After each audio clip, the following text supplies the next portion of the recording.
Singing News Radio, the voice of Southern gospel music. We are pleased to have Chonda Pierce with us today. She has a new movie in theaters for one night only tomorrow night. It is called Enough. Now, I watched it yesterday afternoon. The movie is funny.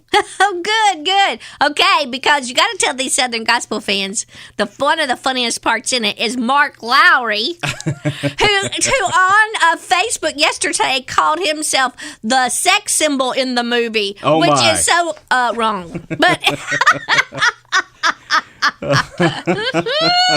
he's so funny. But we had a great time on this movie. So it's funny, but it openly deals with grief that you've experienced. Right. And much of the humor deals with your husband's death.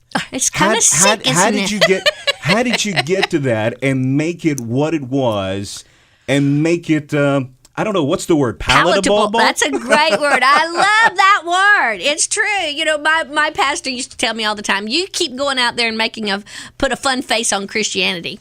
Well, there's really no fun face you can put on losing your spouse. You know, there was nothing fun or hilarious about any of that. And there is nothing fun or hilarious about death, period. However, what's amazing about the love of God in my life, funny things would happen, you know, even in the midst of it. And I used to always laugh and go, look at God giving me material.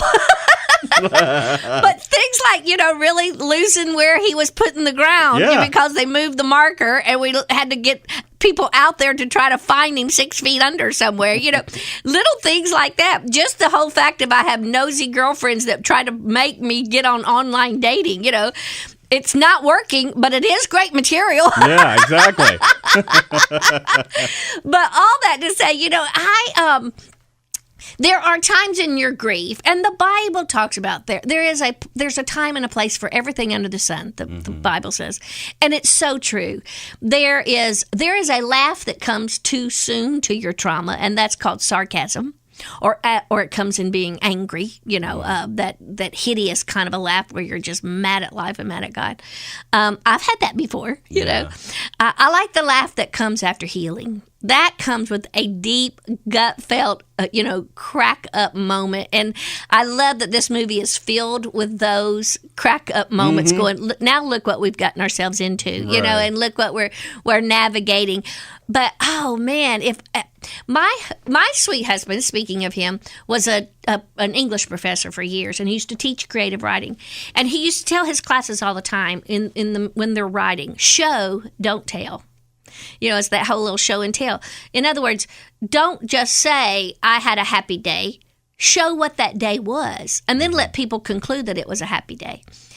I think that's what a lot of this movie is. We're showing the healing and the good and the fun side of life and the joy that the Lord can bring.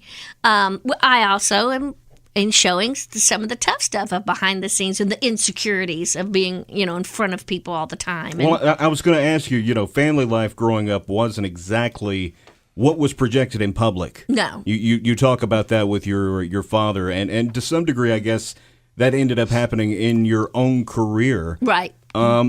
How difficult was it? And you've kind of insinuated that you were forced to in some degree in doing this first documentary. But how difficult was it to pull the curtain down completely to the public and say I struggle too? Show us the private Chonda versus the public Chonda. Well, I think this could be the beginning of the end. You know what? This might be the best time to retire is right after tomorrow night. But at the same time, you know, there are those moments in our lives. I don't know, what other listeners think, but I've talked to a lot of women down through 25 years of my career.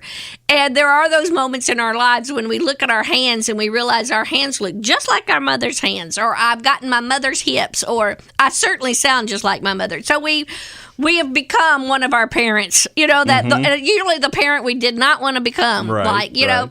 And that goes true with genetics and physical traits, but it also rings true sometimes with dysfunction. And I was taught early on as a preacher's kid that you have to maintain this perfection that is false and ridiculous sometimes. And to tell you the truth, we still have churches filled with people pushing the pastor's family into this false perfection that no one can obtain or no one can display. We want our pastors to be perfect. We want the preacher's kids to be pristine so that we can compare our own kids or have something to look up to. And we do that to our Christian icons every day. You know, I can't tell you how many Southern gospel quartets out there that we all love and adore. But if we saw them walking out of a liquor store, they'd be ripping their tapes off the shelf. They would take them out of their cars. They never hear. And what if maybe they were in there asking to use the phone? We don't. And so we have this too quick to judge mentality in the Christian world, and I think for the last 15 years of my career, I've inched my way into some tough territory in talking about depression and talking about my husband's alcoholism and inching my way into just revealing the truth. And I want to tell you something. I'm the blessed one. Whether it is well received tomorrow night or not, I am still the blessed one because the truth will set you free. And I have found such freedom in saying, this is who I am. I have never once stood on a stage during a comedy DVD or a concert or a tour or anything and tried to be anything else but completely open and honest because I don't want to be that iconic figure. Right. Maybe it's because I'm afraid of the Christian community.